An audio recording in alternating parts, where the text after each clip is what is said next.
من أكتر الحلويات اللي بتيجي على بالنا في الشتا هي حلويات القرفة اللي بتكون ريحتها وطعمها معبيين البيت، والسينابون أهم وأشهى وصفة فيهم. بس لما بنفكر إنه إحنا بدنا نعجن عشان نسوي السينابون يعني بنتراجع شوي عن هاي الخطوة. وعشان هيك يا حبايبي يا حلوين حبيت اليوم إني أقدم لكم أصابع السينابون بطريقة ولا أشهى، وأهم في الموضوع إنها بدون عجن. يلا ندخل على المقادير والمكونات. أول خطوة بدي أعملها إني أحضر حشوة السينابون. أنا بحب إني أحضرها كلها تنخلط مع بعضها، ما بحب إني أدهن الزبدة لحال وبعد هيك أرش عليها المكونات الجافة. فعشان هيك أنا عندي هان نص إصبع زبدة حوالي 50 جرام، وراح أضيف عليه كمان معلقة كبيرة من السكر ومعلقة كبيرة من القرفة وكمان معلقة كبيرة من الكاكاو. بحب أدخل فيها الكاكاو، بحسه بيعطيها طعم كتير لذيذ. وحاولوا إنه الزبدة ما تكون كتير سايحة ودايبة، هيك بتطلع معانا كتير مزبوطة.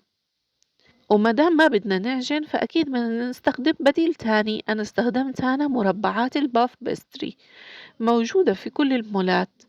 لو ما كان متوفر المقاس الصغير، هذا المربعات الصغيرة بتقدر تجيبي الكبير وتقسميه لمربعات. أهم إشي إنه يكون عددها زوجي.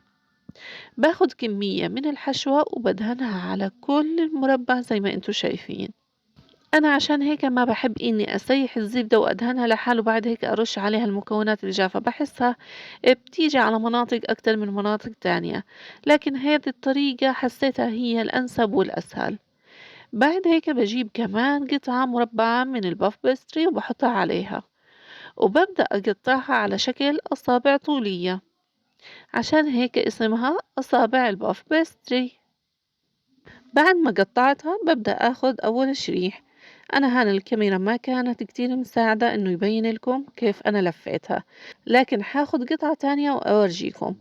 كل إيد بتلف بعكس التانية من الاتجاه. برصهم على صينية، ما بحتاج إني أدهنها لا من فوق ولا من تحت، وبدخلهم على فرن مسخن على درجة حرارة 250 من 10 دقايق ل15 دقيقة مش أكتر.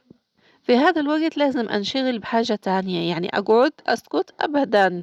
لازم أبدأ أحضر الصوص الأبيض اللي بنحطه على السينابون.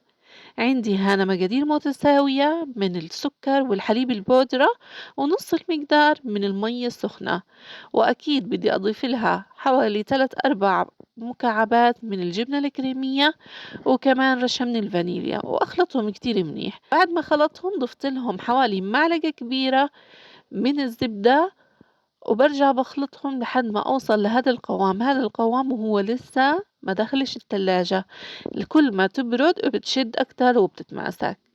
صوص السينابون الأبيض هذا طعمه عن جد خطير. وهيك أصابع السينابون صارت عندي جاهزة، طلعتها من الفرن بعد ما خليتها تاخد درجة تحمير كتير حلوة، يعني تحميرة ذهبية بتاخد العقل. بعد هيك أنا كنت حاطة هنا الصوص الأبيض وكمان صوص الشوكولاتة.